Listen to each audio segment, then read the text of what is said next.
আসসালামু আলাইকুম। আজকে চলে আসলাম মসজিদে নববীতে জোহরের নামাজ পড়ার জন্য, ঠিক দুপুর টাইম। এখন আমাদের ঘড়িতে বাজে প্রায় সকাল 11টা 10। এখনো কিন্তু আজান হয় নাই। আজান হবে বরাবর 11টা 45-এ। আজকে চলে আসলাম মসজিদে নববীতে নামাজ পড়ার জন্য। এই হচ্ছে মসজিদে নববীর রাস্তার দৃশ্য। এখনও মসজিদে নববীর ভিতরে ঢোকা হয়নি। এই রাস্তা দিয়ে মানুষ ঢুকতেছে, দেখতেছেন।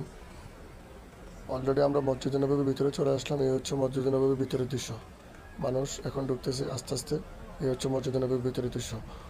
উপরে হচ্ছে প্রচুর রোদ, আর আমাদের মাথার উপরে কিন্তু ছাতা আছে, তার জন্য রৌদ্রগুলো লাগতেছে না। যাক, অনেক ভালো লাগতেছে। মসজিদে নববীর ভিতরে আসার পরে হৃদয়টা শীতল হয়ে পড়লো। আলহামদুলিল্লাহ, খুব ভালো লাগতেছে। এই হচ্ছে মসজিদে নববীর ভিতরের দৃশ্য। দেখেন ভিতরের দৃশ্যগুলো কত সুন্দর, কত লাগছে।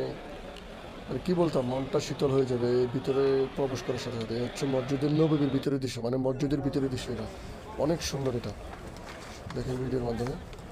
আর এই হচ্ছে মসজিদে নববীর নামাজের পরের দৃশ্য। প্রচুর মানুষ, নামাজ পড়ে এখন বাইরে যেতেছে। এই হচ্ছে নামাজের পরের দৃশ্য।